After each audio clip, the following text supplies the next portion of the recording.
Hey, ça va bien, toi? Ça va-tu mieux? Ça va mieux. J'ai encore ma voix de grenouille. Là.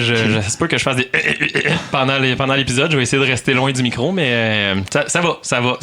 Okay. Hey, aujourd'hui, c'est vraiment le fun qu'on accueille notre invité parce que, juste petite introduction, on a souvent parlé de ma FIT 2007, que je suis donc fier de ma FIT 2007 puis que je veux garder ma FIT 2007. J'ai arrêté de le dire. Oui, t'avais investi dessus récemment, d'ailleurs. En me disant que ça allait me permettre de la garder plus longtemps. Mais là, elle a brisé. Mais elle a brisé de façon majeure. Je pensais que c'est la transmission. Fait que bref, ça nous a posé des questions cette semaine. Quand on va changer de voiture, on s'en va vers quoi? OK. Puis toi, comme tu veux rien laisser au hasard, t'as décidé d'inviter un gars pour parler de ça. Je me suis dit que peut-être ça allait me donner de l'information. Donc, on accueille ce soir Martin de Silence on roule. Bienvenue Martin. C'est cool que tu sois les gars. Ben oui, ça me fait plaisir d'être là. Donc, Martin, peut-être juste nous parler un petit peu de ton projet, qu'est-ce que ça fait, qu'est-ce que ça vit, puis comment tu vas pouvoir m'aider ce soir, parce que clairement, j'ai besoin d'aide. Ouais, t'as besoin d'aide. J'espère que je vais être capable de t'aider.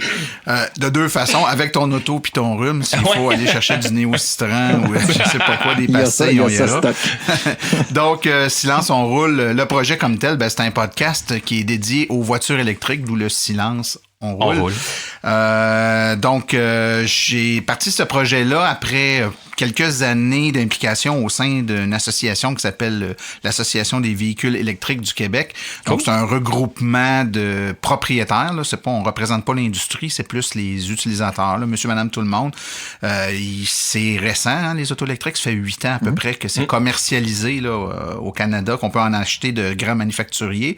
Donc, l'information est rare, en français encore plus. Donc, beaucoup de besoins d'information pour la population. Puis, l'association a été démarrée là, au tout début. Puis, tranquillement, pas vite, ça s'est mis à grossir des membres, un site web, de la pub, puis tout le kit. Puis, un membership qui grossit, des ententes avec des manufacturiers, des industries dans le secteur, donc qui nous donnent des avantages pour les membres, etc. Donc, un genre de CAA là, spécialisé en voiture électrique. Puis, à un moment donné, le podcast devient très populaire, puis on sent qu'il y a un besoin. Je donnais des conférences, mais on se rendait compte que c'était pas assez. Donc, au-delà des conférences, des événements sur place qu'on faisait, les gens voulaient avoir plus d'informations. J'ai dit, tiens, on va partir un podcast. Parce que je trouvais ça le fun, parce que j'étais très impliqué, je mettais beaucoup de temps.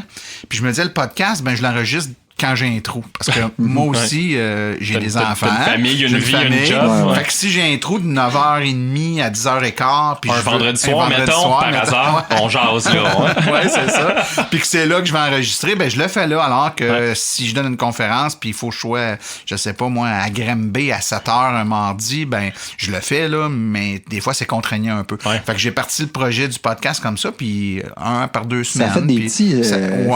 ça a grossi pas mal. Cool. L'auditoire grandit, les invités, de plus en plus d'invités, des invités de marque, le kit. Fait que c'est pas mal le fun.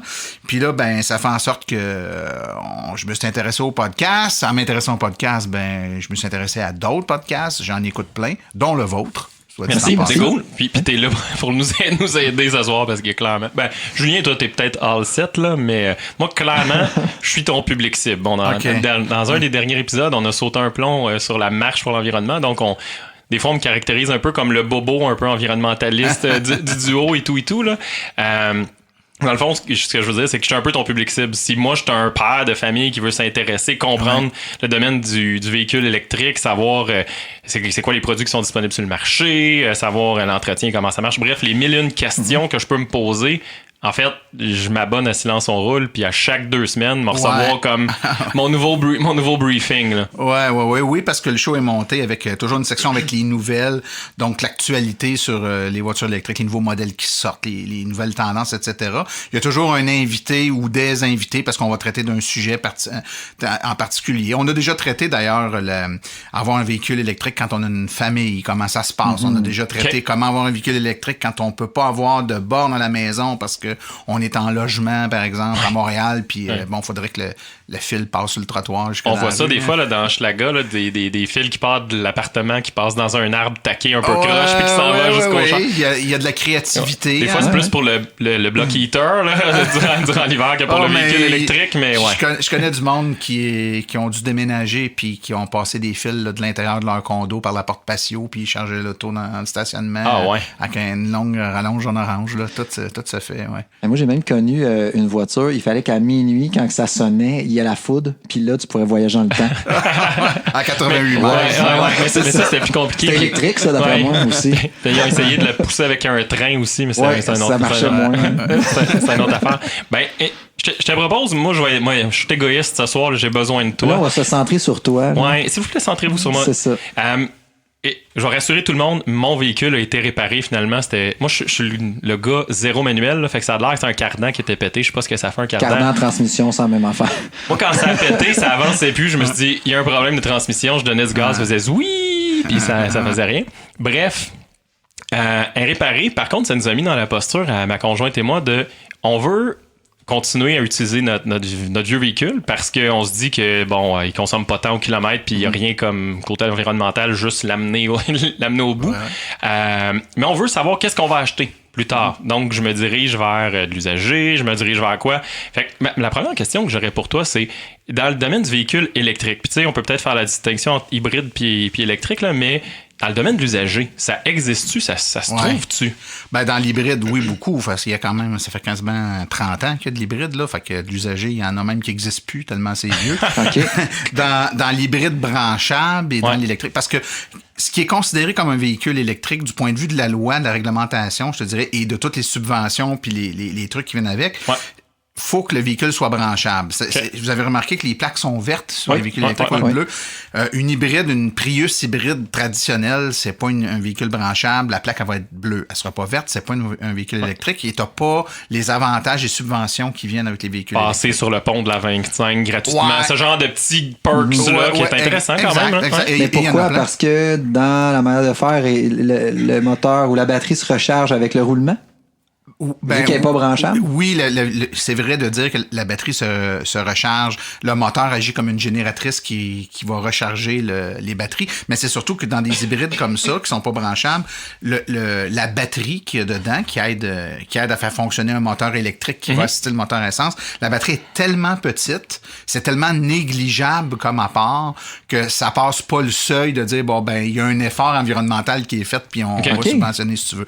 Alors, dès que tu tombes dans l'hybride branchable, c'est-à-dire que tu mets une batterie un peu plus grosse, assez grosse que là, ça devient difficile de la recharger juste en roulant, donc il faut la brancher pour la remplir.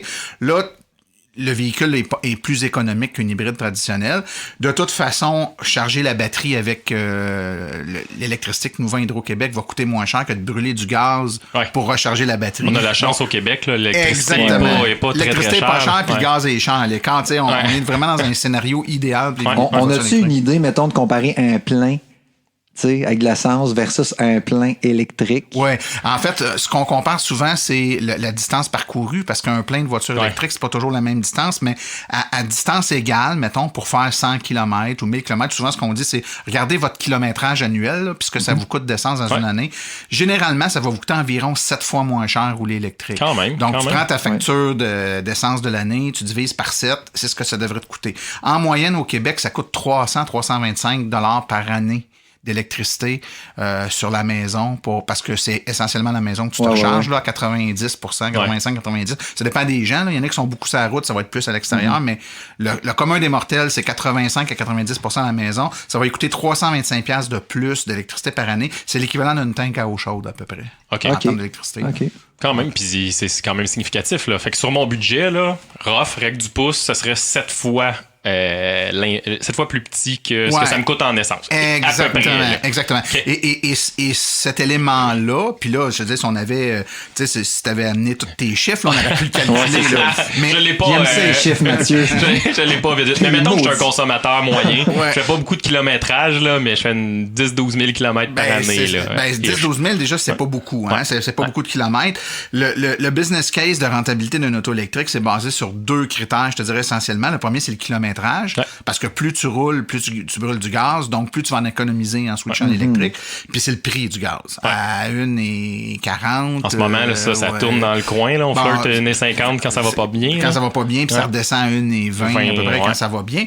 Ben, c'est sûr que, mettons, à 1,10, là, comme ça a déjà été, ben, c'est plus long à économiser une auto électrique qu'à 1,50. À 1,50, ça va pas mal plus vite. Fait que le montant de gaz que tu payes dans une année, c'est un critère important parce que c'est ce montant-là que tu vas remplacer par à peu près 325$ d'électricité.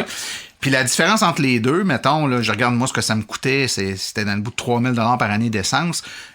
300 quelques piastres d'électricité, fait que c'est 2700 piastres de différence. C'est ce 2700 piastres de différence que je vais venir regarder puis que je vais tenir compte quand je vais regarder le prix de la voiture. Je vais dire, la voiture électrique me coûte un peu plus cher, mais je chauffe 2700 piastres. En plus d'une subvention. Exactement. Puis là, il y en a 2 subventions en plus. Il y en a une au provincial, il y en a une au fédéral. 8 000 du gouvernement provincial, 5 000 du gouvernement fédéral pour 13 000 $. Ça, c'est sur les 9, par exemple. C'est que sur les 9? Celle-là, c'est sur les 9. Il y en a aussi sur l'usager, mais celle-là, c'est sur les 9. Donc, mettons qu'un véhicule neuf qui coûterait, je dis n'importe quoi, là, on va dire 44 000 là, parce que la subvention fédérale alors, à 45 000. Fait que là, les manufacturiers essaient de vendre des autos qui coûtent 44 900. Là. Ils enlèvent l'allume-cigarette puis le tapis sur le pantalon pour le descendre juste en dessous. Ben, en fait, ce qui est sharp, c'est que le plus petit modèle de la gamme, donc souvent quand tu achètes une voiture, tu as le choix entre, mettons, la S, la SV, la SL ou la Premium. Là, bon. C'est souvent la distance qui change. Là, puis sur les voitures électriques, ça va surtout être... ça peut arriver, mais généralement, c'est plus des options. Siège en cuir. Il va y avoir plus de gadgets dans le véhicule, comme un véhicule à essence. Il faut que le plus petit de la gamme soit en bas de 45 000. Fait que, mettons que le plus petit est à 44 900. Toi, tu pourrais décider d'acheter celui avec les sièges en cuir à 48 000, puis il va être subventionnable pareil, parce que le petit modèle est en bas du 45 000. Tu vois? Je comprends. Fait que, pourquoi je dis le 45 000? Ben, si tu enlèves 13 000 sur 45 000... Rendu à 32. C'est ça. Fait que là, c'est sur ce montant-là. En réalité, toi, le gouvernement, ce qu'il va faire, c'est qu'il va dire 45 000. Il va te charger les taxes sur 45 000 parce qu'il n'est pas fou, il s'est compté. Il veut calculer les taxes sur 45 et non pas sur 33. Après ça, il va appliquer le rabais.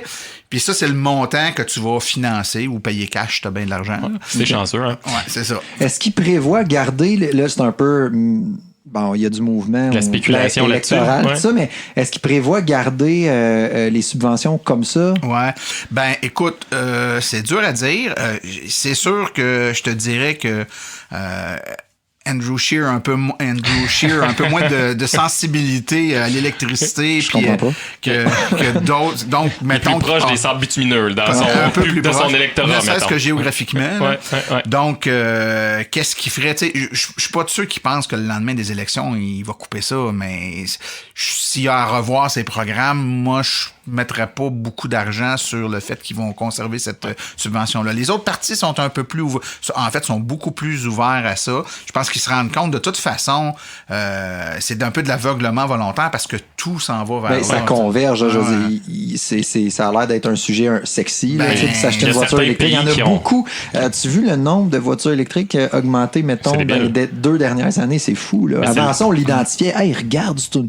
Oui, il y a une plaque verte, c'est spécial. Maintenant, tu fais un peu d'autoroute, t'en croises 15. Il y en a 50 000 ces routes.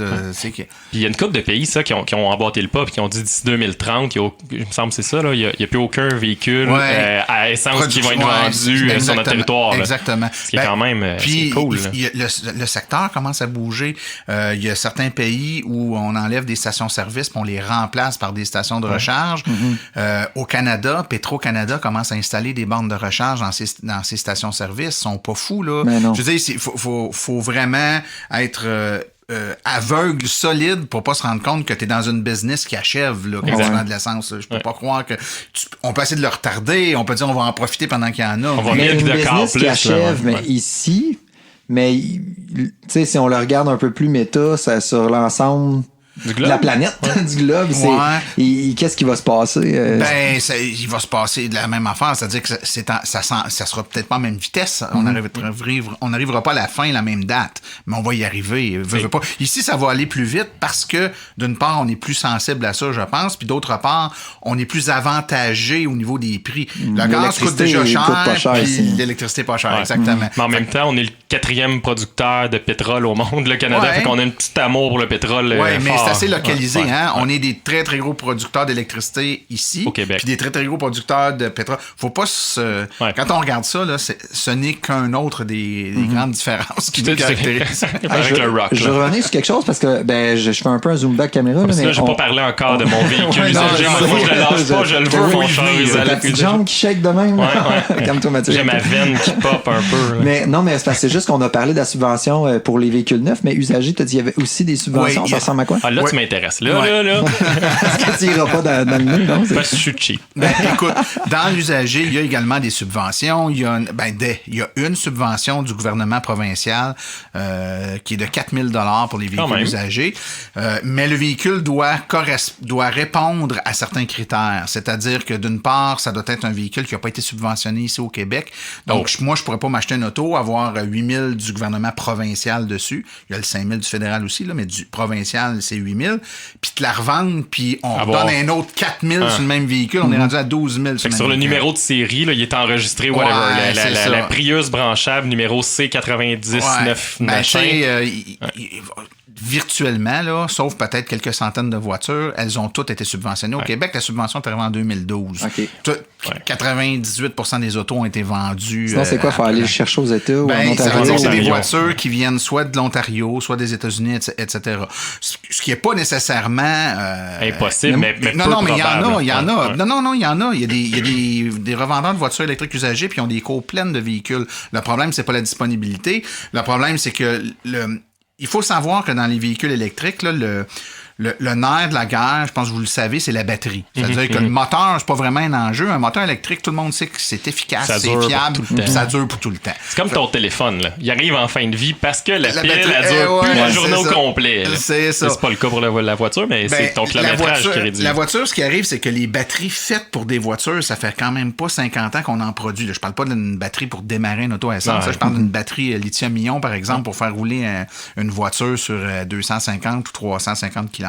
C'est une technologie qui est relativement récente, à évolution ultra rapide.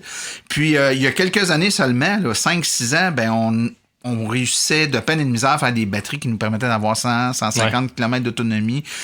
C'était sur des petites voitures, parce que là, si on mettait ça sur des grosses voitures, on n'allait pas très loin. C'était trop loin. Et c'est des batteries qui n'étaient pas optimisées au point de vue de la chimie de la batterie, qui fait que la batterie avait des défauts qui étaient plus apparents qu'aujourd'hui. Le gros danger avec une batterie, c'est la chaleur. Quand tu surchauffes une batterie, elle va perdre de sa capacité. Donc, les premières batteries de première génération, qui étaient moins bien protégées contre la chaleur, surchauffaient puis perdaient de leur capacité. Donc,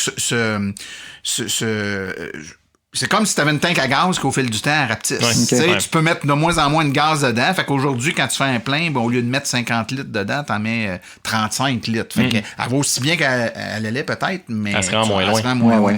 Puis ces voitures-là qui viennent des États-Unis, s'ils arrivent de la Californie, évidemment, je peux vous donner l'exemple du Texas, mais il n'y en a pas beaucoup d'auto électriques là-bas, mais de la Californie, il y en a en masse. Ils ont plus des F-150 au Texas. Oui, c'est ça.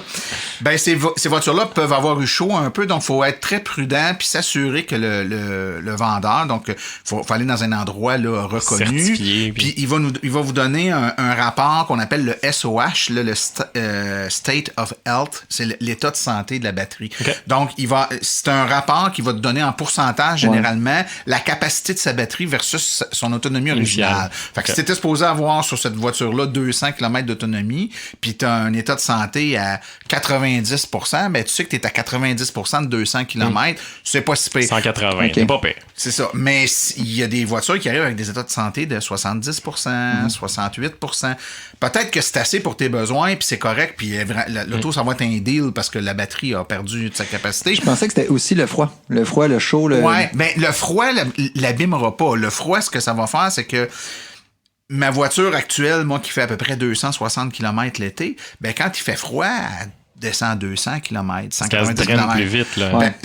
Ça dit que... Juste sur l'autonomie, mais pas sur sa durée de vie. Non, exactement. S'il y a de quoi, c'est même bon. Je veux dire, les batteries vont durer plus longtemps au froid, mais moins longtemps à chaleur. Donc, dès qu'il se remet à faire chaud l'été, je reviens à mon 260 km d'autonomie, tu comprends?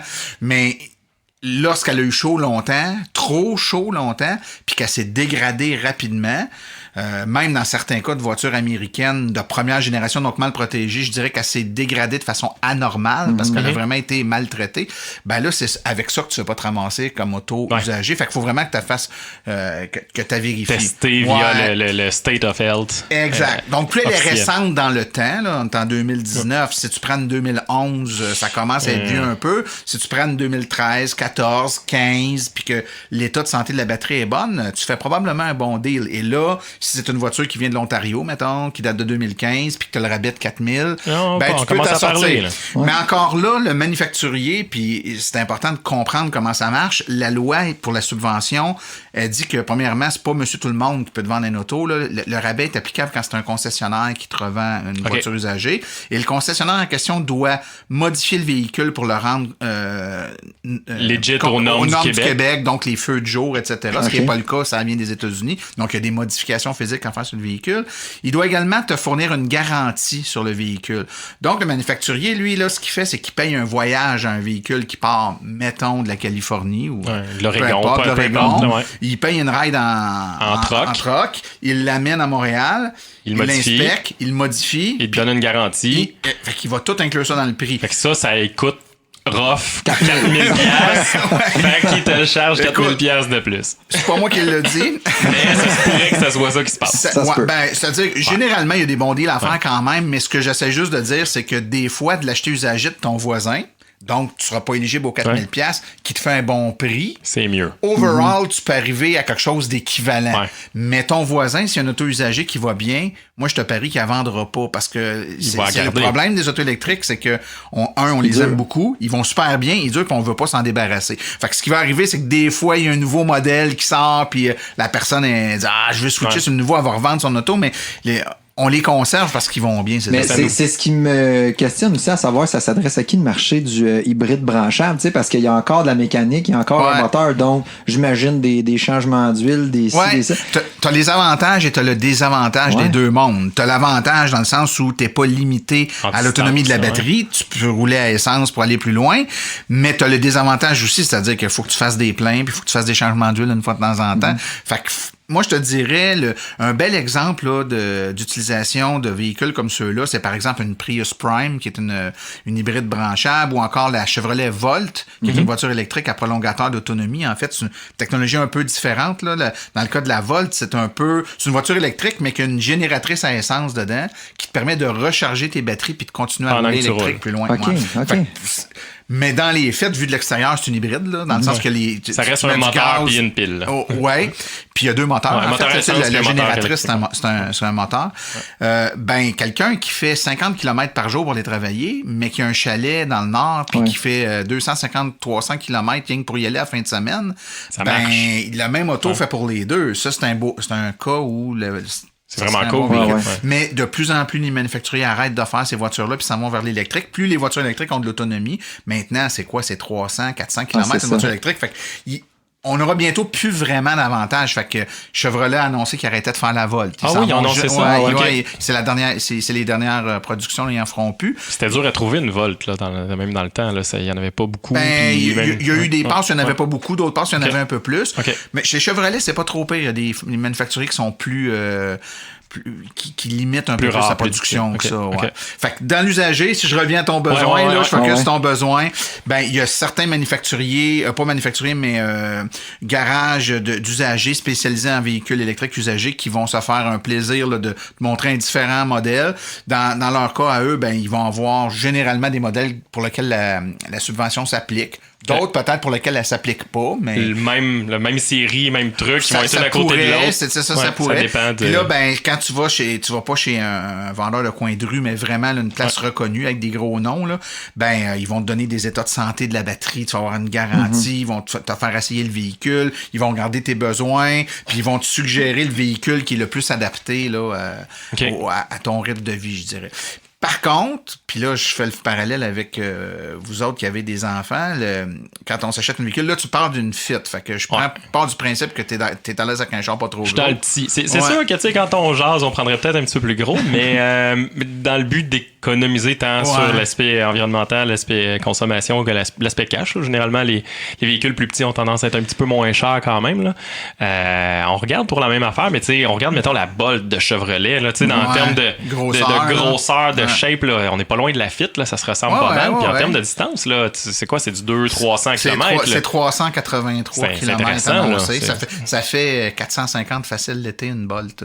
C'est quand même on a quelque chose d'intéressant. Mais là, tu sais, si on revient de la trouver dans l'usager, c'est rare. Mais là, c'est pas facile. Elle est trop récente. C'est-à-dire que les modèles usagers subventionnables, là, c'est à partir de 2011, 2012, 2013. Et ça monte pas jusqu'à l'année de production de la Bolt. Fait que t'as pas encore de Bolt subventionnable. Ouais. Il y a la Leaf dans l'usager. Je pense que c'est 2015, ça se peut-tu, autour de ça? Ouais. C'est vrai. Puis il n'y a pas le LED. C'est pas super sexy comme véhicule, mais c'est quand même c'est juste que je trouve qu'ils se vendent quand même relativement cher sur le marché de l'usager. Tu sais, quand tu peux avoir une neuve avec la subvention, en tout cas, j'ai de la misère à faire mon choix. En fait, c'est l'arme à double tranchant de la subvention. C'est-à-dire que pour nous, notre point de référence, c'est le prix d'une auto sur lequel on a enlevé 15 000, parce que dans les faits, pas 15 000, 13 000, parce que dans les faits, on a 13 000 de subvention si on s'achète une Leaf. Ouais. Fait que si on veut acheter une voiture qui vient d'ailleurs que du Québec, donc qui n'est pas subventionnée, nous, on s'attend à ce qu'elle coûte 13 000 de moins plus une dévaluation. Ouais. Mais le 13 000 de moins, c'est pas vrai ailleurs. Ouais. Fait que là, quand tu compares avec un véhicule qui vient d'ailleurs, c'est comme si t'as... Ouais, ben finalement, c'est peu différent, je vais en acheter une neuve et c'est beaucoup ce qui arrive. Parce que les gens disent, ben là, tu sais, pour 3 000 de différence, j'ai un char de 3-4 ans ou je peux avoir un char neuf. Ben regarde, tu regardes sur ta mensualité, ça change pas grand-chose, on va y aller avec le neuf. Fait que souvent, c'est ça qui arrive. Puis corrige-moi si j'ai tort, mais tu disais tout à l'heure que les propriétaires de véhicules électriques ont tendance à les garder longtemps. Tandis que, tu sais, le classique, sinon, c'est les gens louent une voiture, puis après 3 ans, la redonnent, puis là, le concessionnaire la vend. Moi, c'est ça que j'ai fait avec ma Fit dans le temps. J'ai pris un retour de location. Ça, dans le milieu du véhicule à essence, il y en a des pelletés. Là. Il y en a des tonnes et des tonnes. J'ai l'impression, puis c'est là, corrige-moi si j'ai tort, qu'au niveau du véhicule électrique, il n'y en a pas tant. Des véhicules d'un 2-3 ans, retour de location, en fait, quelque chose c'est que comme pour avoir la subvention, parce qu'elle s'applique aussi sur la location, tu peux pas louer juste 2-3 ans. OK, c'est un 5 ans. Tu peux, mais tu n'auras pas la même subvention. Okay. Donc, les gens vont y aller plus longtemps, 4 ans, 5 ans, pour avoir la pleine subvention. Fait que quand il y a un retour, ben c'est une voiture qui a quand même quelques années. Ouais. Mais encore là, ça dépend des besoins. Puis, il faut faire attention parce que, tu sais, quand vous dites, je regarde le prix, puis le prix, il est cher quand même. Il est cher, mais oubliez pas que, en fonction du kilométrage que vous faites, bien entendu, là, vous avez plus d'essence à payer. Là. C'est-à-dire que tu dois toujours te poser... Tu sais, dites-vous, parce que le prix d'un auto, on est habitué de regarder ça en temps par mois. Là. 400 par mois. 400 par mois, mettons. Un genre neuf, 400 par mois. Si ton auto est 400 par mois, mais que là, tu en as un usagé, peu importe, là, qui te coûte 500, mais que c'est 100 piastres par mois, tu es revenu au même prix. Ça t'a pas coûté plus cher. Puis en termes d'entretien aussi, parce que c'est aussi les freins, il n'y a pas juste, on pense à l'essence et les changements d'huile, mais il y a d'autres choses. Je pense à les freins, il y en a. J'imagine qu'il y en a. Oui, il y en a. En même temps, un véhicule électrique malade. Ils ont mis des freins là-dessus. Ils ont mis des freins. C'est cool la technologie. Non, mais en même temps, l'électrique, ça se conduit différemment. Il y a une adaptation à faire parce que quand tu tires, tu relèves le pied, ça freine. Là, oui, tu as raison. En fait, il y a des freins, mais je te dirais que les freins sont très peu sollicités sur une voiture électrique parce que tu sais, un moteur électrique, quand tu envoies de l'électricité dedans, il tourne. Mm-hmm. Puis si tu prends un moteur électrique puis tu le fais tourner, ça génère de l'électricité. C'est le principe de la dynamo. Donc, quand tu roules 100 km/h sur l'autoroute, mettons, puis toi, de ton pied sur l'accélérateur, l'auto, elle continue à rouler parce qu'elle a un air d'aller. Là, le moteur tourne, mais toi, tu n'envoies plus d'électricité dedans. C'est lui qui génère de l'électricité puis il retourne vers les batteries. Mm-hmm. Un auto électrique qui ralentit puis qui freine, ça génère l'électricité, ça régénère l'électricité puis ça retourne vers tu recharges tes batteries quand tu freines puis tu ralentis. Résultat, tu es plus économique en ville que sur l'autoroute, contrairement à une auto à essence, parce qu'en ville, tu es tout le temps en train de ralentir, donc tout le temps en train de recharger ta batterie toi-même. Puis quand tu fais ça, ça crée un effet électromagnétique, ça ralentit le véhicule, c'est comme un freinage magnétique. Okay. Donc, tu n'as pas de contact physique, donc tes freins, tu vas les utiliser uniquement pour immobiliser le véhicule plutôt que de le ralentir. Fait que s'il y a des modes dessus, comme ultra écono, mettons, où est-ce qu'il recharge plus, ben ça va ralentir plus ton véhicule. Donc, tes freins, oui, ils vont user, mais ils vont user peut-être 3-4 fois moins vite que sur une voiture à essence. Donc, si tu gardes 10 ans, c'est sûr, un moment donné, tu vas te faire une job de break, là, mais tu vas la faire bien moins souvent.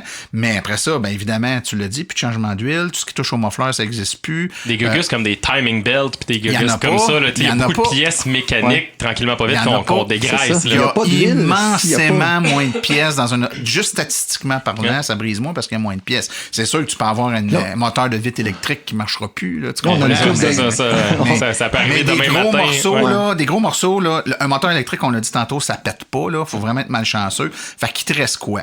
Il reste la batterie. Ouais. Fait que tu vas aller une fois par année faire un test de batterie. Ils vont s'assurer qu'il n'y a pas de défectuosité avec ta batterie. Ça change-tu une batterie? Ça change. Tu veux pas trop que ça t'arrive, mais heureusement, ça arrive à peu près jamais. Okay. Ça a l'air de quoi, mettons, là, changer une batterie là, en termes de... Ça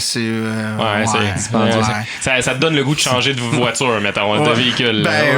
Ça dépend du prix du véhicule. Ça va être moins cher que le véhicule, mais ça va être très cher. C'est pas le prix de ta subvention. Ouais, c'est ça. OK, ça donne un autre... Mais, je veux dire, il y en a à peu près pas. Là. Il y en a, à part, comme je vous disais, en 2010-2011, là, les modèles aux États-Unis. Fait que t'as le moteur, t'as la batterie. Ensuite, t'as un chargeur embarqué parce que ta prise là, à la maison, c'est pas ça le chargeur. Ouais. Le chargeur, il est dans le véhicule. En fait, c'est juste une boîte de jonction qui te permet d'envoyer de l'électricité dans le chargeur qui est dans le véhicule. On se comprend. Ben, ce chargeur-là pourrait briser. C'est excessivement rare aussi. Après ça, il n'y a plus grand-chose. Il y a une couple de garagistes qui viennent capoter sa ligne. Ouais, ben ils se recyclent, les garagistes. Il y a des cours donnés à l'École des métiers automobiles de Montréal pour les garagistes sur l'entretien des véhicules électriques. Puis c'est d'autres...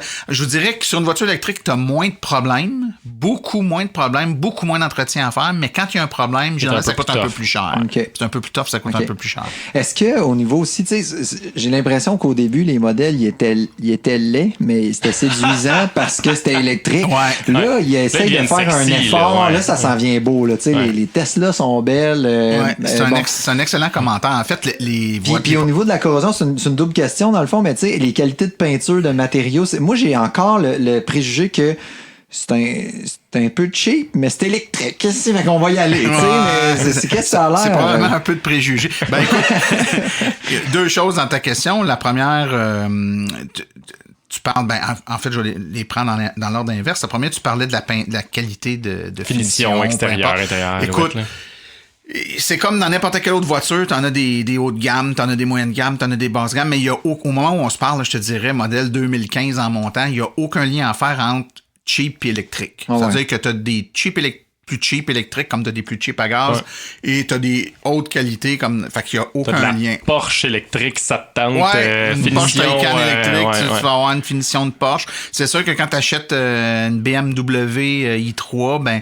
tu t'assois dedans, ben tu sais c'est une finition de BMW, des sièges de BMW, c'est pas la même affaire qu'un Ensuite, tu parlais de look. Ben, au début, c'était des chars de geek. Hein? Moi, quand j'ai acheté la mienne, j'ai commandé par Internet parce que tu pouvais même pas aller chez C'est laquelle, la tienne? Moi, j'ai une Nissan Leaf. Je l'ai plus, là, mais j'avais une Nissan Leaf 2011 qui a été commandée en ligne. Tu pouvais même pas la commander chez le concessionnaire à l'époque. Puis, il y a eu le tsunami au Japon. En tout cas, ça a été retardé. Puis, ça a été livré chez un concessionnaire. Puis, c'est la première qu'il voyait. Là. Moi, je l'ai commandé. J'ai envoyé il fallait je donne un account, puis je l'avais jamais vu, je l'avais jamais essayé, je l'avais même jamais vu. Là. Fallait y croire un peu. Il y avait pas à ce moment-là quelqu'un qui avait lancé au Québec, il voulait faire un achat en lot. Il a acheté une batch de livres. Il y a eu plusieurs... plus tard, ça, un peu. Il y a eu plusieurs... Il y a eu des achats de livres, des achats de soul, il y a eu toutes sortes de trucs qui se sont faits là, d'achat en batch, mais là, au début, c'était difficile à avoir. Maintenant, les concessionnaires peuvent... En tout cas, plusieurs peuvent en avoir. Il n'y en a pas beaucoup à la fois, mais ils peuvent en avoir. Là. C'est un problème de volume actuellement parce qu'il y a beaucoup, beaucoup de demandes. En fait, il y a plus de demandes qu'il y a d'autos. Plus de gens qui veulent en acheter. Il y a des listes d'attente à peu près partout au moment où on se parle. Fait que ça me ramène à si je me dirige vers remplacer la Fit par un véhicule électrique neuf, je suis mieux de commencer à penser me mettre sur une liste d'attente à quelque part, tu sais. C'est ça. Tu vois qu'il aime ça l'imprévu, ça pourrait. Ben, en tout cas, sur du neuf, je te dirais assurément, il y a certaines marques plus faciles à obtenir. Des Leaf 40 kWh, c'est assez facile à obtenir. Des Chevrolet Bolt, c'est assez facile à obtenir. Mais si tu veux avoir une Volkswagen e-Golf, ben, bonne chance. Avec la c'est 8, 12 mois facile avant de l'obtenir. Évidemment, des fois, ça peut aller plus vite parce qu'il y a des gens qui sont sur une liste d'attente depuis une éternité, qui se sont achetés d'autres choses, puis là, quand ils se font rappeler, ben ils disent « Ah non, je l'avais pas ». Fait que là, il y en a une qui vient de tomber disponible. Des fois, les vendeurs vont sur des groupes Facebook. « Hey, j'en ai une en stock, elle est noire, le premier arrivé, premier servi », puis généralement, tu comptes jusqu'à 3. Puis c'est fou ça, parce que c'est un domaine où le vendeur, justement, il y a pas de vente à faire. Il y a juste le produit existe et il se vend. Il y a pas besoin tu l'annonces encore aujourd'hui. Là, il y a un vendeur sur une page là, qui est venu dire ben regarde, j'ai reçu tel modèle. Puis écoute, tout de suite après, t'as vu, là, ça a passé de 0 à peu près 12 commentaires en 2 minutes. Je le veux. Je t'appelle en privé, donne-moi ton numéro de téléphone. Puis c'était réglé. C'était fait, là. Parce que les gens, ils attendent. Il y a des gens qui donnent leur nom chez 3, 4, 5, 6 concessionnaires. Puis tout dépendant des concessionnaires, des fois, il faut donner des acomptes. Ils donnent des acomptes partout. Ils donnent un 1000 à gauche. Puis là, quand il y en a une qui est prête, ben là, ils viennent annuler leur réservation ailleurs, ils récupèrent leurs 1000 partout. Ils ont quand même immobilisé pendant 6 mois, 3, 4, 5 000 Puis tu sais, c'est comme quand ils ont lancé la Tesla Model 3. Là, je pense dans la première journée ou je sais pas quoi, ils avaient ramassé...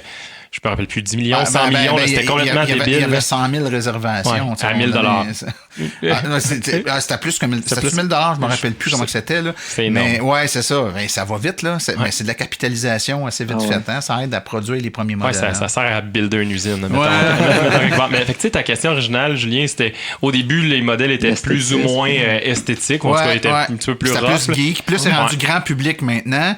Puis, ma tante Thérèse peut s'acheter une bolle, puis elle fit tout à fait dedans. Là, les nouveaux modèles, tu fais plus la différence là, entre un modèle à essence et un modèle à gaz. Ça a vraiment évolué. Juste comme ça, est-ce que des fois, tu participes à certains essais routiers et tout ça? Ou, souvent, oui. Laquelle vient te chercher? As-tu le droit de te prononcer? Laquelle faut que j'achète? Non, mais écoute, oui, je peux me prononcer. Là, je peux me prononcer en partant, je vais te dire que les voitures électriques, en général, sont toutes impressionnantes. Parce que des fois, c'est une petite... Tu sais, tu parles de la Fit, là. Va essayer une Chevrolet Spark. Chevrolet Spark, là, c'est pas mal la même chose. Pas mal la même affaire. Mais essaye une Chevrolet Spark électrique, tu t'en reviendras juste pas. C'est probablement l'une des voitures électriques qui a le plus de torque. Évidemment, je fais abstraction des voitures de haute gamme là, de luxe. Tu prends une Tesla P100D, c'est sûr que ça déménage plus qu'une Spark. Ça se peut aussi que ça fasse un peu plus la job. Tu vas au démarrage, il y a bien des Mustangs qui vont rester en arrière de toi. Là, ça peut être drôle quand même.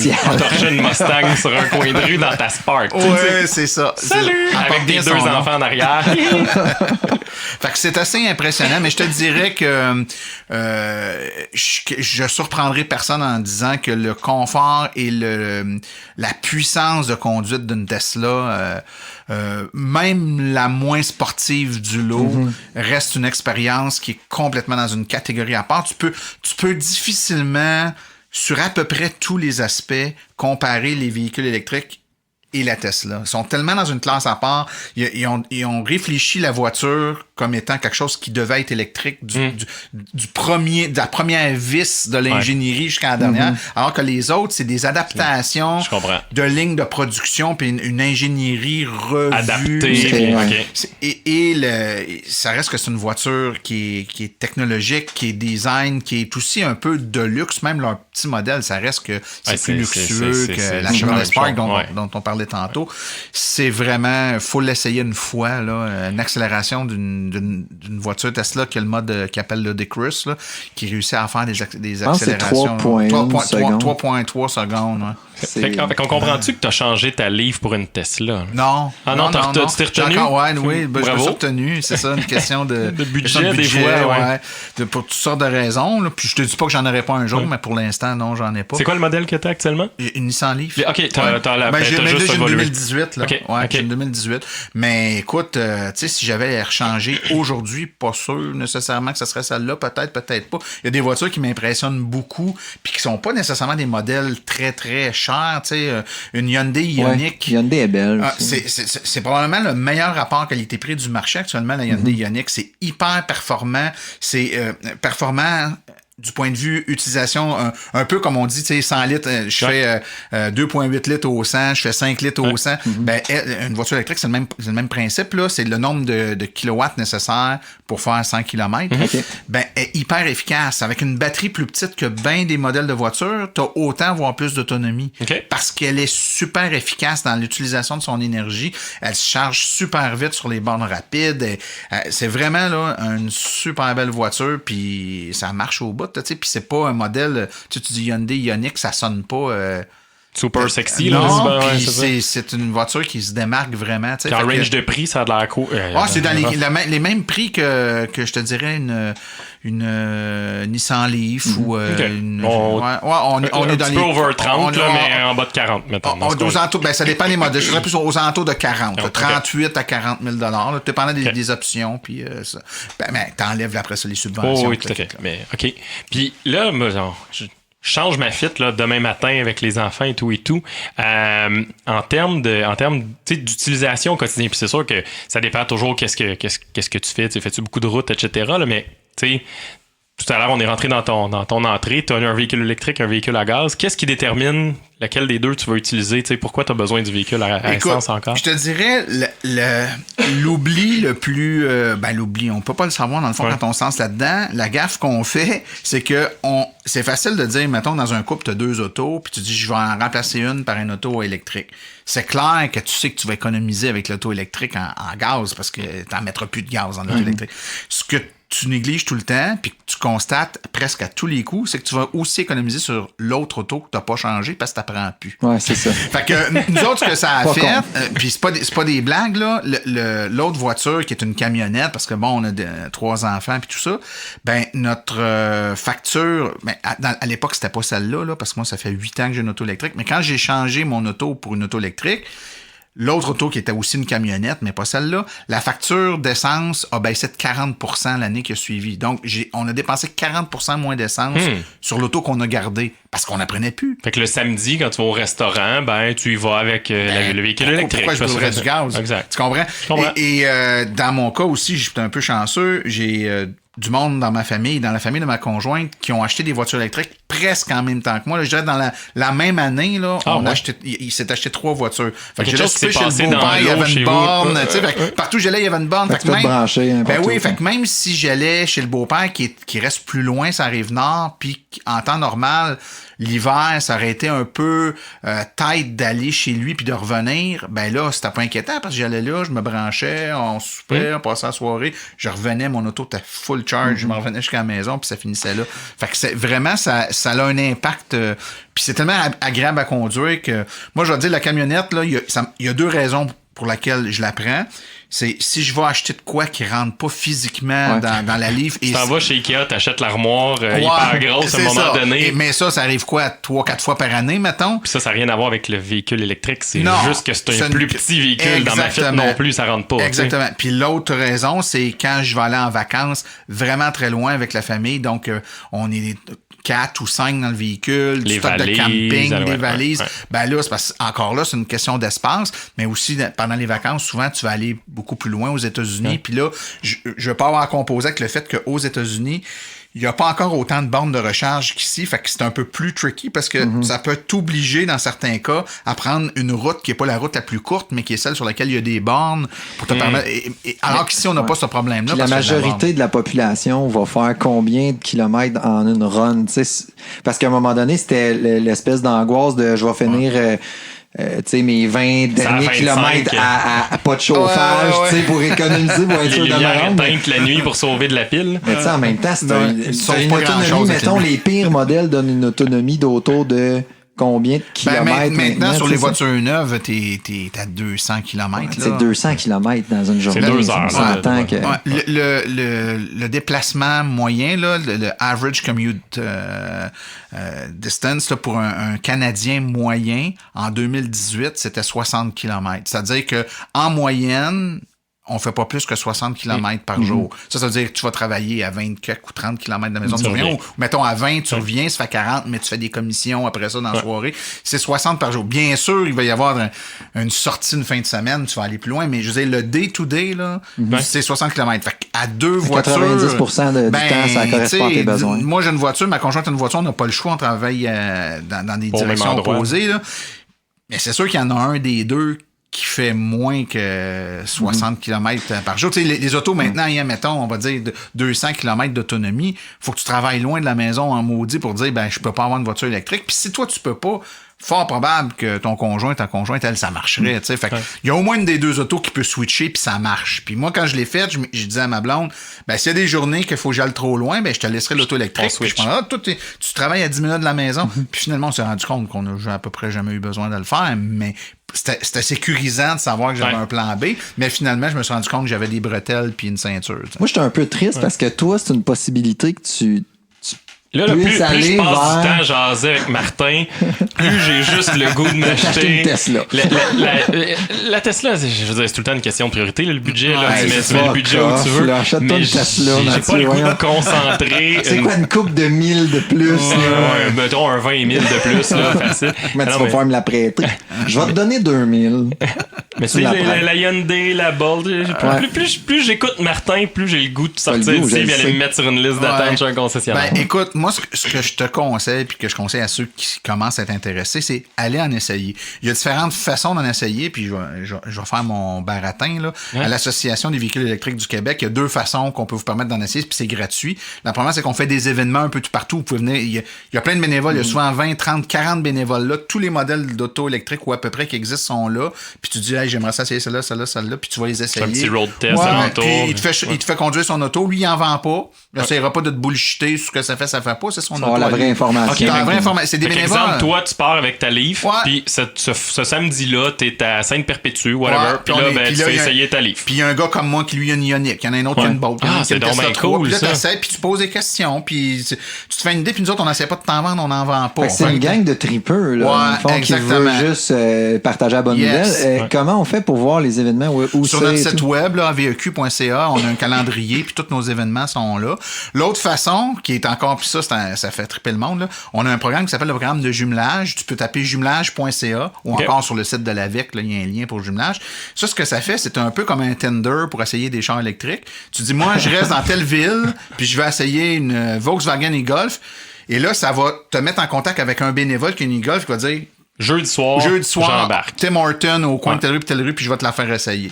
Puis là, tu l'essayes, puis le lendemain, tu retournes là-dessus, puis tu dis, je vais essayer, samedi, je vais essayer une Ioniq. Tu choisis une Ioniq, puis il y a un autre bénévole qui va venir te faire. Fait que là, c'est sur demande, un one-on-one. C'est donc bien cool, ça. Ouais, c'est cool. C'est le moment aussi, tu sais, ça peut faire des belles rencontres aussi, là. Un moment donné, tu peux connecter avec le gars, OK, t'as acheté ça, pourquoi, comment, c'est quoi tes limitations, ça a l'air de quoi tes affaires. Il y a 4-5 ans, il y a quelqu'un comme ça qui m'a appelé pour essayer une voiture, puis on s'est parlé plusieurs fois au téléphone, essayé l'auto, on s'est reparlé. Puis, je veux dire, c'est rendu un chum, là, en fin de semaine.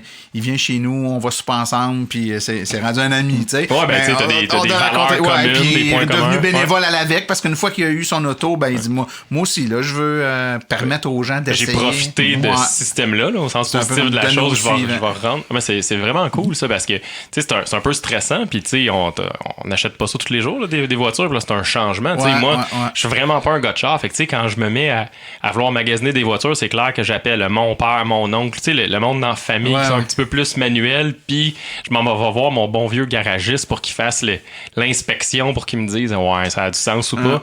Là, ça va changer un peu ma façon de faire. Puis, parce que... Tu sais, le char électrique, là, il y a un phénomène que t'as pas, c'est que t'as des vendeurs qui veulent pas en vendre. Parce que, ils n'en ont pas beaucoup en stock. Fait que si t'en vends un, ils te mettent une liste d'attente. Un vendeur, là, faut que tu comprennes que dans un concessionnaire, ils sont payés à la livraison. Fait que s'il te vend une auto, puis que t'as une liste d'attente de 8 mois, lui, il n'y a pas de paye avant 8 mois, puis ça se peut que dans 8 mois, tu sais comment ça marche un concessionnaire, il va te rendu dans un autre concessionnaire, il n'aura jamais eu son argent. Fait que lui, il veut te vendre un char qui est en stock, parce qu'il veut que tu le ramasses Il veut du roulement sur sa cour. C'est normal, c'est comme ça qu'il gagne son pain. C'est pas un reproche. C'est de même que le système marche. C'est ça le modèle. Fait qu'il y en a qui vont te sortir des raisons pour te dire que c'est pas une bonne idée d'acheter l'auto électrique que tu vas acheter, là, puis ils vont te revirer vers un auto à gaz parce que c'est ça qu'ils veulent te vendre. Puis qu'il y en a une dans la cour, justement, elle est disponible là. Tu pars l'après-midi avec. Exact. Puis je te dirais, t'as aussi l'inverse. T'as l'autre qui en a des modèles, puis qui va te faire croire que ça fait des affaires que ça fait pas pour que tu apprennes puis que tu partes avec. L'avantage d'avoir quelqu'un de neutre comme un bénévole d'avec, il va te dire ce que t'as pas le goût d'entendre, peut-être, parce qu'il va te dire la vérité. Non, ça fait pas ce que tu... Il n'y a pas des ailes, puis ça passe pas au-dessus du fleuve en volant. Exact. Mais en même temps, ce que ça fait de bon, il va te le dire, ce que ça fait de bon. Fait que là, t'as vraiment là, juste de quelqu'un qui l'utilise à tous les jours pour aller travailler. Pas quelqu'un que... Parce qu'il y a bien du monde qui l'ont dans leur garage, puis ils l'ont essayé une ou deux fois. Il y a eu les specs qu'il a fait, ouais. Mais vivre avec, c'est une autre affaire. Là, tu parles avec des gens qui l'utilisent. Ben, offrez-vous ça, le service, mettons, là, je regarde là, peut-être dans l'usager ou des trucs comme ça, puis j'ai juste besoin de parler à quelqu'un de OK, j'aurais tel type de modèle, puis je veux pas un commitment, là, je veux pas quelqu'un qui me le certifie, je veux juste quelqu'un qui me dit finalement, ce deal-là, il est pas pire, touche pas à ça. Là, la aile de la batterie, c'est trop bas, ça marchera pas pour toi. On l'offre de façon, je te dirais, un peu de différentes façons. Sur notre site, on a des forums de discussion thématiques par modèle d'auto ou par sujet lié à l'électromobilité. Tu vas dire, moi, je me cherche tu vas pas dans un forum pour un modèle parce que tu sais pas encore quel modèle tu veux. Il y a des forums plus généraux. Tu vas dire, regarde, j'ai une famille, j'ai 2, 3 enfants, voici mes déplacements atypiques. Puis là, tu vas avoir des gens qui vont venir t'aider, qui vont te donner des conseils. Puis après ça, quand tu commences à te resserrer, tu dis, c'est un peu plus... Je regarderais ça. Ioniq, puis là, tu peux aller dans le forum d'Ioniq, puis là, il y en a qui ont des familles, puis il y a plein de monde qui vont venir... C'est là où je suis jaloux. Tu il a dit, tu sais, j'ai une famille, 2, 3 enfants. 4, moi, j'ai 4. Le forum, probablement qu'on me répondrait, désolé, je peux pas t'aider, bébé. Y en a-tu des vannes? Ben, c'était un peu ma prochaine question. En fait, il y a la Pacifica. Ouais, il y a une Pacifica que je n'achèterai pas parce que le prix est très cher. Puis je pense que j'ai pas confiance. Faudrait que tu vendes un enfant qui est rendu là. Je tomberais à 3 enfants, fait que je pourrais m'acheter. Il y a le Mitsubishi Outlander aussi. Ah oui, pour vrai. Tu vois. PHEV. Mais en fait... tu sais, comme j'ai dit tantôt, les batteries étaient petites. Il y a de cela pas très longtemps. T'es obligé de mettre des petites autos si on voulait faire au moins 100 km.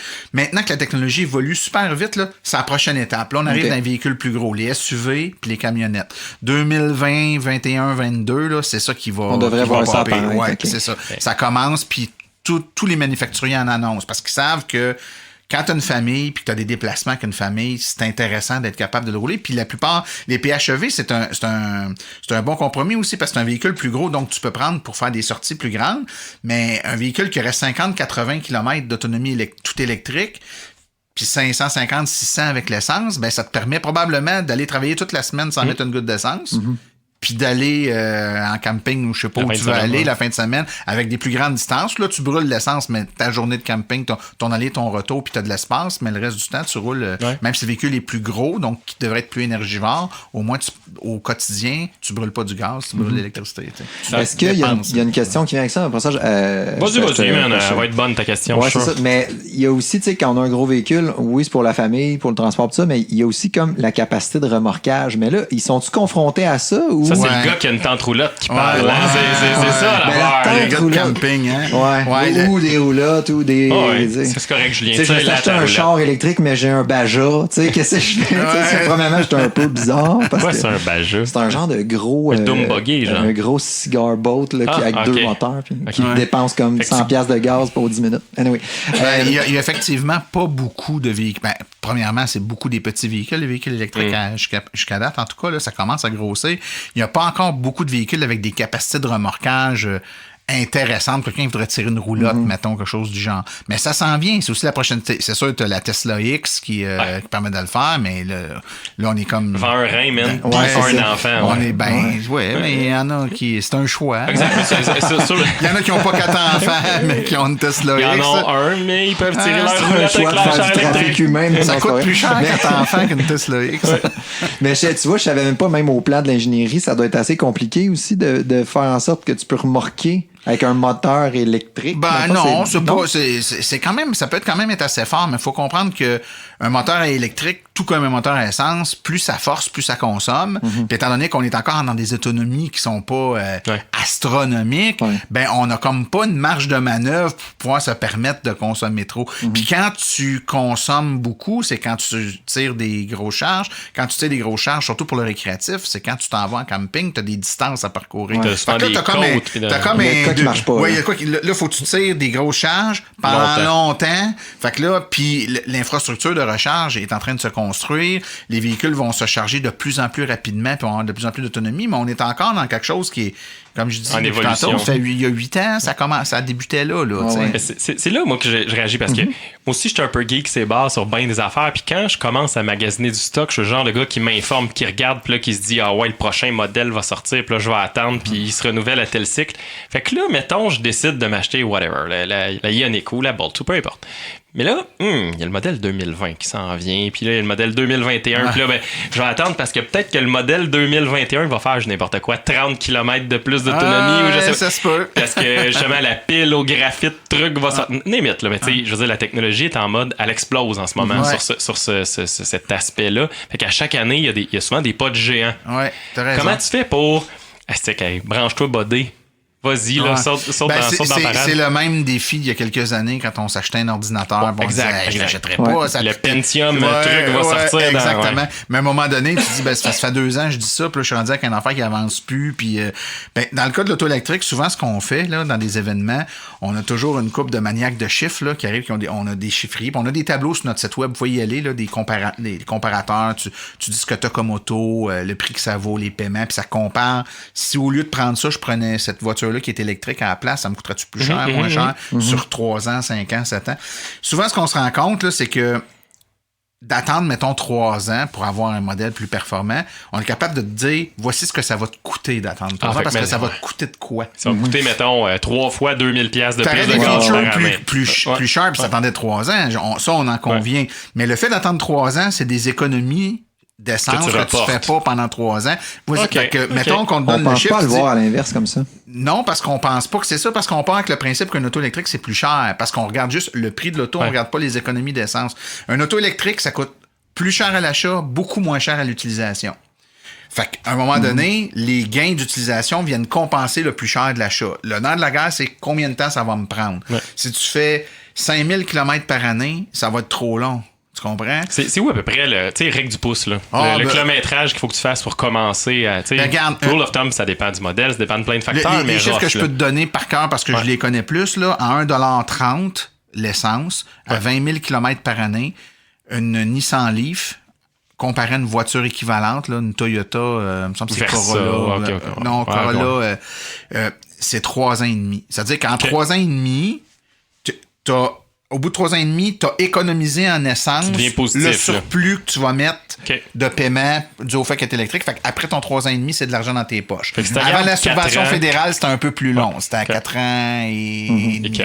Là, on a, avec la subvention, on vient de regagner encore. Ça vient de rentrer encore plus vite. Mettons, vu que moi, je consomme un peu moins que 20 000... j'utilise un petit peu moins que 20 000 km. Ça va être un peu plus long. Fait que ça va être, mettons, à 1,30$, puis là, le prix de l'essence... Mais tu gardes tes autos longtemps, toi, tu as le temps d'aller les chercher. Tu veux ça, d'aller chercher, c'est plus long. Fait qu'au lieu de prendre 3 ans et demi, mettons, ça prend 6, mettons. 6, mais si tu gardes l'auto pendant 10 ans, mettons, ben t'as un 4 ans que tu fais de l'argent. Parce que une auto payée, une auto à gaz payée, tu vas quand même mettre 2000$ de gaz. Tu sais, à 20 000 km par année, là, tu mets 2400$ de gaz à 1,20$ le litre. Ouais. Fait que tu vas quand même sauver 2500$ ou 2400$ par année pendant 3 ans. Même si l'auto est payée, il n'y a plus de paiement d'auto, ton auto en gaz, tu vas le payer encore. Ça, là, c'est presque le montant des raies pour payer les études de tes enfants. C'est 2005 par année. C'est pas con.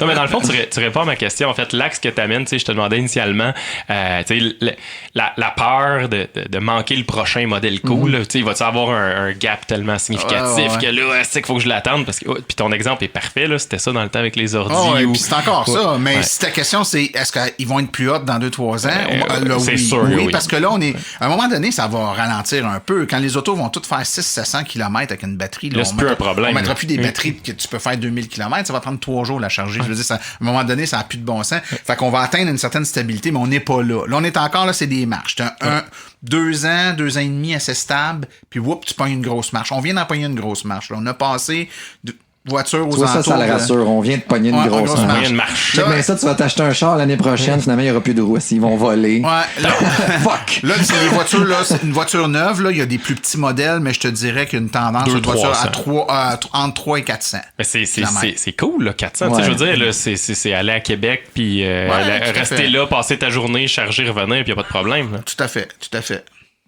Cool. Ah, mais faut que j'arrête de te parler, tu vas me faire dépenser. Il y a quelqu'un qui parle ou. Je ne sais pas. Il y a Siri là, qui nous dit d'acheter. Je pense que c'est dans les poches. Siri qui nous a dit achète un Ioniq. Quelque chose comme ça. Ça s'est énervé. Sinon, c'est cool. Même que moi, ça me remet en question sur aussi. Tu sais, j'ai rigolé avec le fait que je peux pas vraiment avoir de voiture électrique pour l'instant.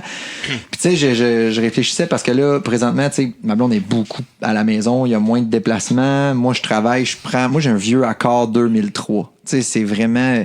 Mais il est payé. Tu sais, c'est toujours séduisant là, de se promener avec un char payé. Puis on fait pas beaucoup de millage non plus. Avec la deuxième voiture, presque pas. Mais je me dis en même temps, tu sais, là, je suis déjà en train de réfléchir à la dévaluation de ma fourgonnette. Ouais. Puis, tu sais, tu me dis, dans pas si long, il va y avoir des modèles plus...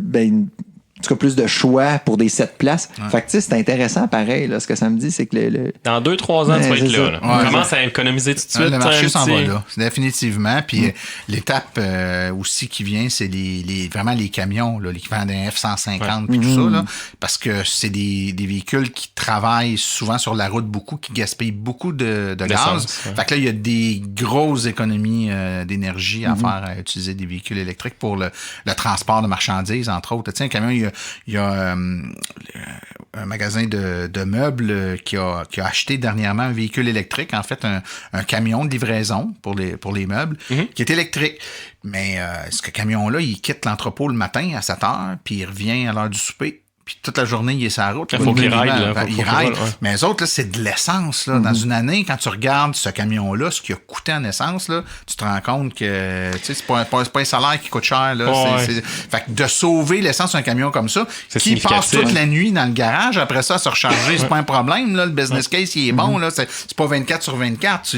À l'heure du souper, le camion, il rentre dans l'entrepôt, il se plug. Puis là, tu as des employés la nuit qui chargent le camion avec les meubles qui vont être livrés le lendemain. Puis le lendemain matin, tu le déplugues puis tu pars. Il y a quelqu'un, à un moment donné, je me rappelle plus qui, mais la dame a passé à Tout le monde en parle en disant, tu sais, jetez pas tous vos chars non plus parce que, tu sais, au niveau de l'empreinte écologique, de fabriquer un char électrique, ça coûte à la planète plus cher. Mais c'est quoi? C'est-tu vrai, pas vrai? Là, tu passes, c'est la dame de Polytechnique, là, dont tu parles. Oui, je la connais. Quelle petite émotion. En fait, je pense qu'elle et moi, on dit essentiellement la même affaire, mais dans cette émission-là, de la façon dont ça a sorti, ça... Ce que les gens ont retenu, c'est ce que tu dis. C'est un peu radical. En fait... c'est polluant, faire des chars électriques. Fabriquer, partons du principe suivant, fabriquer un véhicule, c'est polluant, c'est plus économique de ne pas en fabriquer. Fait que si tu as le choix de pas acheter d'auto... toujours te promener en longboard, Mathieu. Nous autres, on est l'Association des véhicules électriques du Québec, puis on dit aux gens, si t'as pas besoin de toi, achète-en pas. C'était mieux une paire de running shoes, c'est mieux qu'un auto électrique. Si c'est correct pour aller travailler, prends les running shoes. C'est malade parce que tu marches pas à l'électricité, tu marches au truc biodégradable. Tu consommes des légumes puis de la bouffe puis tu transformes ça en énergie pour bouger. Là, exact. Fait qu'elle, ce qu'elle voulait dire, c'est si demain matin, on décide on fait tout un geste écologique, on jette notre auto à gaz puis on s'achète un auto électrique, ça en soi, ça vaut rien. Mais c'est sûr que si tout le monde... Si t'as pas d'auto puis t'as pas le choix de t'en acheter une, t'es mieux de rouler avec un auto électrique qu'avec un auto à essence. Et ça... Pas dans Tout le monde en parle, mais dans d'autres entrevues, elle l'a bien expliqué. Là, à Tout le monde en parle, comme ça disait, non, c'est pas un bon move de prendre une voiture électrique. En fait, ce qu'elle veut dire, c'est voiture pour voiture, là, si t'en as pas besoin, prends-en pas. Maintenant, à la sortie de l'usine, la voiture électrique a une empreinte écologique légèrement plus importante qu'une voiture à essence, due à la fabrication de la batterie. OK? Sauf que une voiture à essence pollue tellement à chaque minute qu'elle roule que ça sera pas long qu'elle va venir rejoindre l'empreinte écologique de la voiture électrique. Puis la dépasser. Donc, tout dépendant de comment l'électricité... En fait, ce qui va changer, c'est de où dans le monde la voiture est utilisée, donc comment propre est l'électricité qu'on utilise. Plus l'électricité est propre, plus tu vas... Son empreinte va être petite. Là. Exactement. Donc, une voiture électrique au Québec qui roule avec de l'électricité propre, a une empreinte écologique beaucoup moins grande dans tout son cycle de vie. Donc, je la fabrique, je la sors de l'usine, je l'utilise pendant, mettons, 10 ans. Puis je la détruis. Puis je recycle. Parce que dans le cas de la batterie, elle se recycle à 97 %. Là, on la recycle. Son empreinte, elle va être beaucoup moins grande sur tout son cycle de vie, si on y a mis de l'hydroélectricité pour la nourrir plutôt que du charbon. Bon, mais c'est sûr que si tu sors une voiture électrique, par exemple une Volt, puis tu sors une Cruise, qui est essentiellement la même auto en termes de motorisation, en tout cas de style d'auto, là, puis à la sortie de l'usine, t'es scrap tous les deux, l'auto électrique, c'est triste parce que tu as une empreinte écologique plus grande puis tu n'as pas laissé le temps de rattraper. Exactement. Ouais. Mais au Québec, tu fais quoi, 30 000 km, en 20-30 000 km, puis tu as rattrapé. Fait que mettons que tu... 30 000 pour moi, c'est 3 ans, tu sais. Mais pour plein de gens, c'est un an et demi. Ouais. Fait que ça va quand même assez vite. Mais c'est un peu ça qu'elle voulait dire la madame. Ce que ça veut dire, c'est qu'on veut pas transformer ça en voiture big. T'sais, on veut pas prendre des chars puis les changer parce que... Je me doutais aussi un peu, mais l'idée, c'était... Je trouve... La question se pose, c'est intéressant. De nuancer ça, puis tu sais, parce qu'il y a aussi, tu sais, on a été beaucoup sur l'aspect économique puis tout ça, mais puis c'est séduisant, là, tu sais, que ça coûte moins cher puis ça revient dans nos poches puis tout ça, mais il y a aussi l'aspect environnemental, fait que tu sais, de se poser la question, ça coûte plus cher juste de remettre ça en perspective. Là, fait non, mais il faut le faire, puis nous les premiers on le dit là. Fait que si toi t'as pas d'auto, mais juste pour faire tu dis je vais être écologique, je vais m'acheter. Non, si t'en avais pas besoin avant, t'en as pas plus besoin, c'est plus écologique de pas en acheter. Mais si t'as pas le choix d'avoir un véhicule, puis que tu peux pas prendre le transport en commun, ce qui sera encore mieux, le transport en commun électrique, parce que ça aussi, ça commence, ça s'en vient. Laval a des autobus 100% électriques. Si t'as pas le choix d'avoir un véhicule pour rouler en solo parce que ton rythme de vie t'oblige à ça, t'es mieux de le prendre électrique que de le prendre à essence. Ça, c'est certain. Puis c'est vrai partout dans le monde. C'est même vrai aux États-Unis, là où l'électricité est plus sale. Sauf que ça va leur prendre plus de temps à la rentabiliser que nous autres, c'est tout. Super intéressant. Fait que, T'es-tu... donne le goût, hein? Quelle couleur tu vas prendre, ta Tesla? Ça sera... Pour vrai, quand... C'est un peu running gag. Au moment où Elon Musk, propriétaire, en tout cas... Actionnaire majoritaire et propriétaire ont lancé le modèle 3. Je travaillais dans le domaine de la pub à ce moment-là. Puis on avait des grosses difficultés à envoyer des courriels massifs. Puis je donnerai pas trop de détails, mais ça peut être compliqué d'envoyer des courriels au Québec actuellement. Peu importe pourquoi. Puis dans la même semaine, Elon Musk a, à travers SpaceX, envoyé une fusée, la première fusée, puis qui a fait atterrir au milieu du Pacifique la fusée réutilisable. Puis fait son speech pour la Model 3, puis qui a vendu 100 millions ou je sais plus combien de... Puis je nous comparais, là, nous autres, on avait de la misère à envoyer des mails, puis lui, il faisait décoller, atterrir une fusée, puis lancer un char électrique pour 100 millions, bref. Mais à ce moment-là, pour vrai, je m'étais dit, de la merde, coup de tête, je me mets sur la liste d'attente. Je dépose 1000 $, je pense, pour être sur la liste d'attente. Puis, tu sais, à ce moment-là, c'était hyper populaire. À la limite, c'était spéculatif. Ça engage à rien. Le pire qui peut arriver, c'était que Tesla fasse faillite. Là, tu perds ton 1000$. C'est dommage.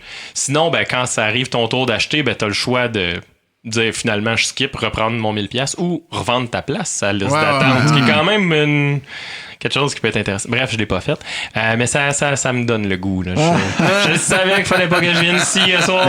C'est intéressant, on pourrait en parler longtemps. Oui, mais je pense que ce qui est important de retenir dans tout ça, c'est que c'est effectivement des types de véhicules qui sont viables pour des familles. Encore plus dans les cas où c'est des familles avec 2 voitures, il y a assurément, là, en tout cas... Il y a un business case. Il y a un business case, c'est assez grand la proportion que c'est sûr que ça marcherait. Faut prendre le temps de bien se renseigner, faut parler à des gens qui connaissent ça, faut essayer, se faire une idée, puis avoir de l'information, une information qui est juste sur ce que fait le véhicule puis fait pas le véhicule. Faut savoir que si on achète un véhicule qui a 200 km d'autonomie, mais quand il fait froid l'hiver, on n'aura pas 200 km d'autonomie. Fait que si on y va, puis là, je prends des chiffres plus réalistes, on s'achète une voiture qui a 120 km d'autonomie, mais qu'on a besoin de 80-90 sur une base journalière, mais une journée qui fait très froid, ça se peut que tu sois obligé d'arrêter de charger pour revenir chez vous. C'est pas la fin du monde, mais il faut que tu le saches. Faut que tu trouves quelque part où te brancher. 120. Ben oui, ça perd de l'autonomie l'hiver, un véhicule électrique. Faut qu'on te l'ait donné, cette information-là, pour pas que tu sois déçu, je pense que c'est plus ça. Mettons, là, tu roules. Puis là, tu as ton gauge à électricité. Tu vois combien il reste, comment il te reste j'imagine que tu le dises en distance, tu le donnes en... Ouais, tu l'as en pourcentage de batterie, puis tu l'as en kilomètres estimé, en fait. Là, tu te rends compte que tu es à, 50 km de chez toi, puis il t'en reste 22. Ouais. Puis ça équivaut à 5% de batterie, je sais pas, peu importe. Puis là, tu fais quoi? Tu vas sonner chez ma tante Ginette avec ton câble, tu dis excusez madame, je suis vraiment dans la merde, m'a vous donner 20$, m'a me connecter dans le mur pendant une heure. En fait, tu peux lui donner 2$ parce que c'est à peu près ça que ça va coûter. Ouais. Une bouteille de vin, c'est bien en masse, c'est un vin cheap même.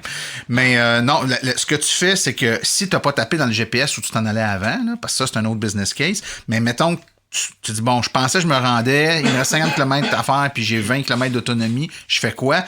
Dans le tableau de bord du véhicule, tu as un GPS, puis tu vois les bornes de recharge où ils sont. Puis si tu avais dit où tu t'en allais, il te l'aurait dit avant de partir que tu te rendais pas. Puis il va te dire, mais arrête mettons donc là. Que tu te rendais, mais que tu as fait des détours pas prévus, il va te dire, avec les détours, là, tu te rendras plus où tu voulais aller. Je te suggère d'arrêter là ou d'arrêter. Est-ce que je te guide jusqu'à la borne la plus proche? Tu te promènes à Montréal, il y a plein de cônes oranges. Arrête donc là, bodé, parce que tu te rendras pas jusqu'à chez vous. Mais s'il y a bien des cônes oranges puis que tu n'avances pas, tu n'oublies pas qu'un auto électrique, tu dépenses pas. Moi, dans le trafic, là, s'il y a bien du trafic à Montréal, là, je peux rester là pendant 3 jours puis ça me fatigue pas. Faut juste que tu baisses le son de la radio. Écoute pas les imperturbables. Hey, je te remercie. Pour vrai, tu me donnes le goût. Merci beaucoup. On est allé dans tous les sens. Ouais. Mais en tout cas, moi, ça m'a donné énormément d'informations. Puis clairement, tu connais ton dossier assez sur le bout des doigts. Là. Je pense qu'on pourrait on t'a pas collé bien souvent, je pense. Là. Non, là, vous avez été fin. Il y en a des pays comme ça. Mais maintenant, on sait que l'avenir est à l'hydrogène. C'est ça. Rendu où la combustible? Qu'est-ce qui est arrivé? Avec l'hydrogène, on a entendu parler une fois, puis après ça, plus jamais. Ça sera l'objet d'un autre podcast. Oui, je pourrais t'en parler longtemps, l'hydrogène, si tu veux, on en reparlera. C'était une belle bulle début 2000. Mais ça existe encore. Le gouvernement vient d'en acheter 50 voitures hydrogène. C'est pas un peu dangereux, l'hydrogène? Ça fait comme un peu une réaction en chaîne quand ça explose. Oui, ça explose solide. En fait, les réservoirs d'hydrogène sont relativement sécuritaires, mais effectivement, c'est un gaz très, très... dur à contenir. Très explosif, dur à contenir. C'est pas nécessairement une bonne idée. Surtout pas... quand tu faisais l'électrolyse de l'eau en physique de secondaire 4, l'électrolyse de l'eau. Je pense que je t'en retenu. Okay.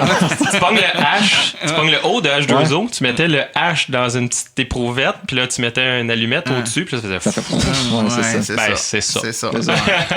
C'est ça. Je te remercie vraiment beaucoup, Martin, de toute l'information. C'est vraiment cool. Juste, puis je suis pas mal dans notre top 5 top 3 même des podcasts les plus éducatifs qu'on a réussi à faire. Et là, c'est quoi les deux autres? On cherche longtemps. OK, on va le mettre en 1. Mention spéciale. Peux-tu nous rappeler juste un peu ton show? Parce que, tu sais, aujourd'hui, tu nous as donné un aperçu du genre d'informations qu'on a, mais je pense que chaque épisode est beaucoup plus spécialisé que ça. Là. En fait, c'est rare qu'on va dans toutes les directions comme ça. C'est plus dans des conférences. Dans toutes les directions. mais on touche tous les aspects, c'est ce que je devrais dire. Dans les conférences, c'est plus comme ça. Mais c'est ça. Donc, notre show, ça va vraiment plus être un thème. On va parler une journée, mettons, de tel modèle de véhicule. Et là, on va avoir avec nous autres pour en parler des propriétaires de ce véhicule-là qui vont nous dire, souvent, quand il y a quelque chose de nouveau qui sort, moi, je m'arrange là, pour avoir là, dans les premières semaines là, où il commence à être distribué, des gens qui viennent nous en parler, qui l'ont depuis une semaine ou deux. Puis souvent, en plus, maintenant, je suis capable d'avoir des gens qui achètent cette auto-là, mais qui en avaient un autre auto électrique avant. Puis on est capable de comparer. C'est des experts. Comparativement à ma Leaf, mon Hyundai Kona électrique, il y a telle affaire qui est plus cool. Par contre, j'aimais mieux tel autre aspect. Tu comprends? Ils sont capables de faire fait que ça donne une bonne idée aux gens. Puis d'autres fois, ça va être des gens qui vont travailler pour une compagnie qui fabrique des bornes, qui nous expliquent un peu leur borne de recharge, qu'est-ce qu'elle a en particulier, depuis quand que la compagnie existe. Donc, c'est vraiment, on prend un sujet puis on essaie de le creuser. Puis ton show s'appelle comment déjà? Silence, on roule. Disponible partout, là, si vous tapez ça sur Bravo iTunes. pour le titre. C'est cool. C'est cool, j'aime ça. Puis si, c'est ça, si les gens ils veulent se nourrir un petit peu plus sur le domaine des voitures électriques, tout ça, ils peuvent t'écouter une fois aux 2 semaines, un épisode aux 2 semaines. Un épisode aux 2 semaines. Puis pour les abonnés, il y a des épisodes hors série de temps en temps qui sortent avec des entrevues un peu plus longues ou des sujets un peu différents. Puis aussi, ils peuvent évidemment aller sur le site de l'AVEQ, là, aveq.ca. Là, c'est vraiment comme la référence pour avoir toute l'info. Il y a des guides d'achat. C'est quelqu'un qui veut commencer à magasiner, mais qui ne sait pas par quel bout de pogner ça. On lui donne toute l'information sur ce qu'il doit regarder, à quoi il doit faire attention. As-tu écrit à Michaud de RPM?